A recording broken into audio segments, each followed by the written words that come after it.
So welcome everyone.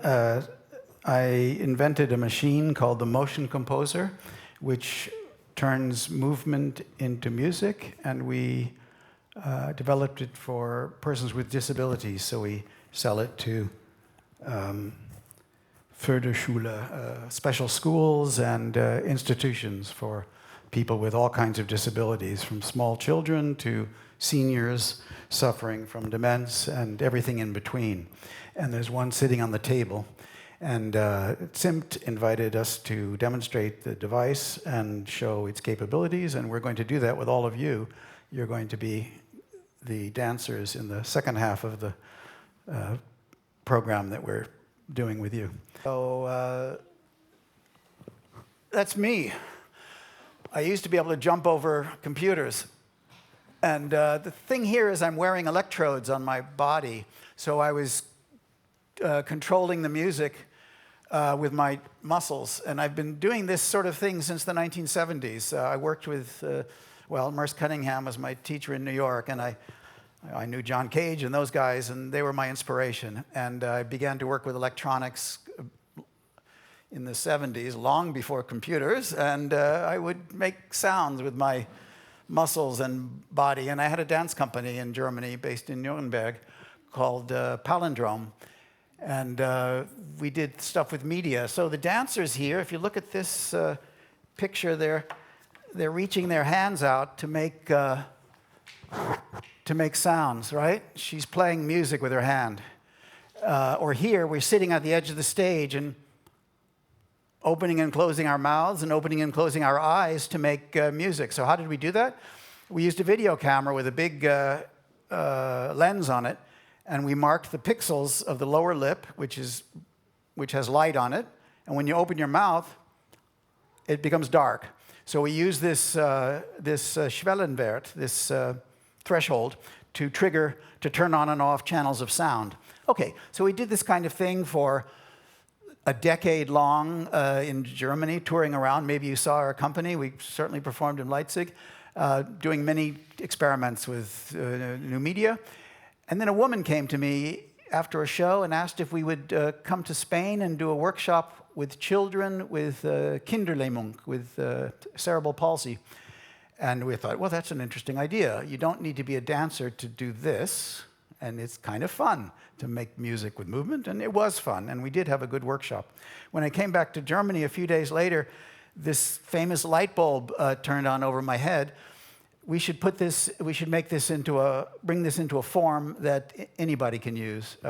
So that was the beginning of the MotionComposer project, and we quickly found partners and funding. So we went through €1 million till now to develop this wonderful device, and we've been selling it now all over Germany and Switzerland and a couple in Spain, and it makes a lot of fun to use it. I hope we'll all get a chance to try it in a minute. So I'm just going to say another few words about the background. It's all in German, so let me... Aren't you guys mostly Germans? Is there anybody in the audience who doesn't speak German? Fine. Let me stay in English. It's perfectly okay. I just need to focus. So this says, what is music and dance? So it's a very good question. We do it, and we know what it is, but we don't know what it is. If you really tried to explain it to somebody from another planet, it would be very strange. We don't know what it is, but we know we've been doing it for a long time. We have this body and this brain for about 100,000, 200,000 years. This is the oldest evidence of human creativity or intelligence, a stone from South Africa, 70,000 years old. And now we see the first evidence of human music making, a piece of flute found in Germany that's 35,000 years old, certainly proves early music making. Then we find the famous cave drawings and evidence of dance parties. The point here is we've been dancing and making music far longer than we've been speaking. So this kind of intelligence, this speak intelligence, cognitive intelligence, is relatively new, and you could say relatively undeveloped. The brain has more cells dedicated to dance and music than it has dedicated to speech. So we are all in the first degree, dancers and musicians. Some of us can speak on top of that and make some intelligence more than others, but we are all masters of dance and music. Okay. It was long thought that this ability was something only humans had until this zoologist saw a YouTube of a parakeet who apparently could dance to Backstreet Boys and stay on the rhythm. So Mr. Patel couldn't believe his eyes, and he said, that's impossible, and he flew 2,000 miles to see this parakeet himself, took the parakeet with the permission of the owner into the laboratory, sped the music up 10%, and the parakeet stayed on the beat.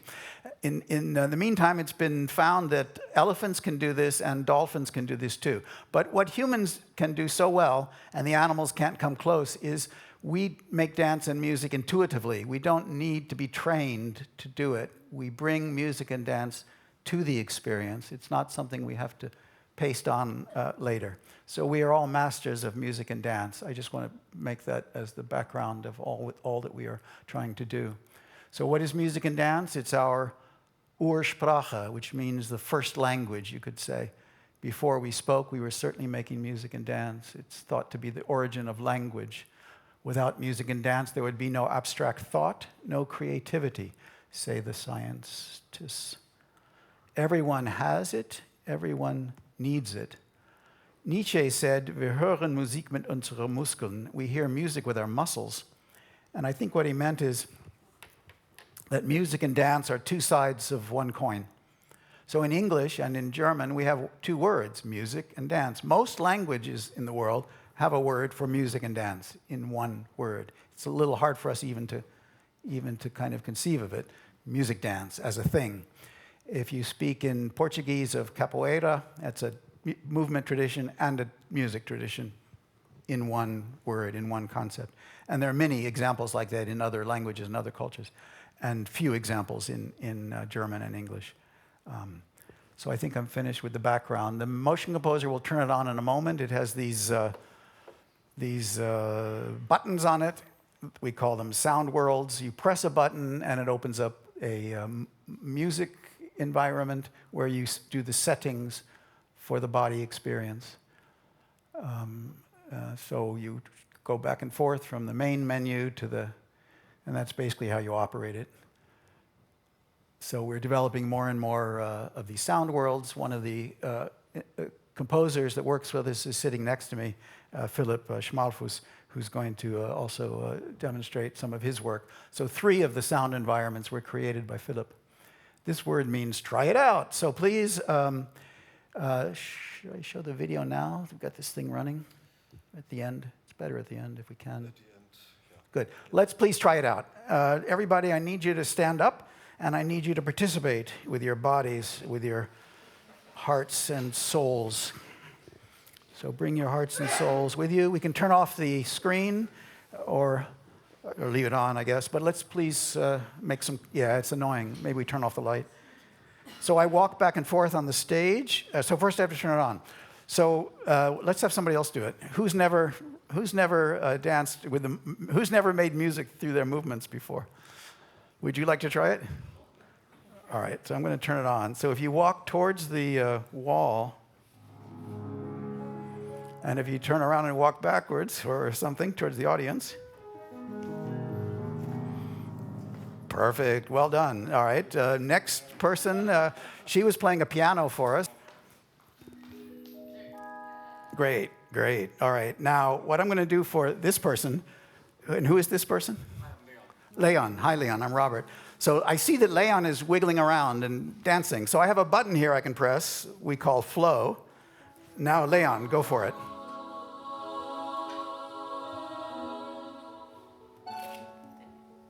Now Leon is making music with all of his movements. So he's quite free. He can do anything he likes. And look, he's going down. I'm going to activate the going down gesture. Go down again.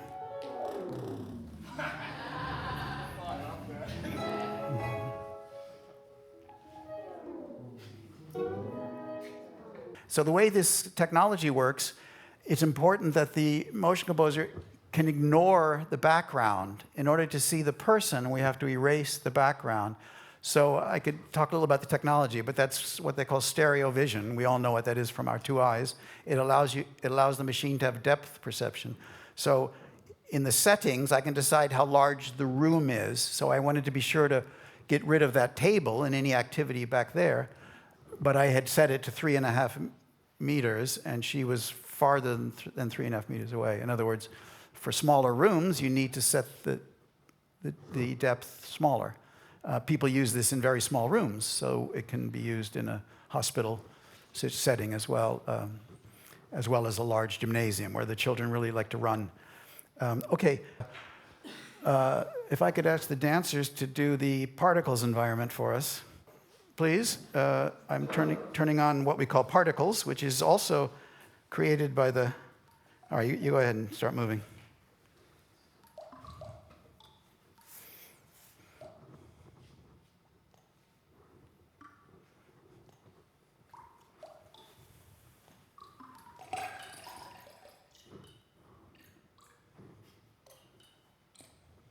You see that? She's playing with her eyes. Did you see? Nice. If you do a hitting gesture. Are you want to switch? Yeah. Okay. All right, switch. This one's more rhythmic now. Ready? Yeah, good. I like when people get applause.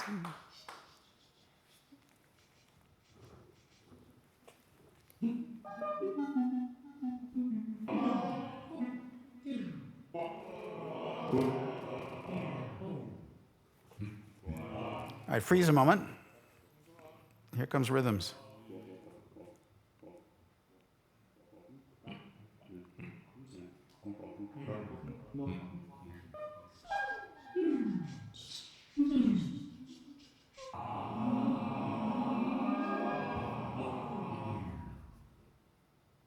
Very good. Okay, perfect. Bravo. Now I promised thank you, Camille. Now I promised a group experience. This group, hold still. Hold still. This group, please, give me some sounds. You guys are good. Hold still. You guys. Keep going. A little bit of this. There you go. Good. Build it up. There you go. Even more.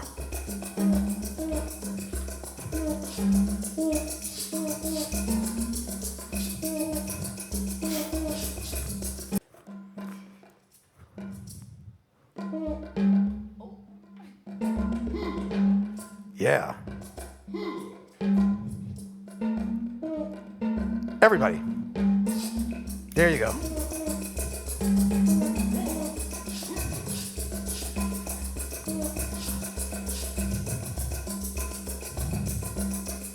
Five, 6, 7, 8. Stop. Good job, everybody. Thank you.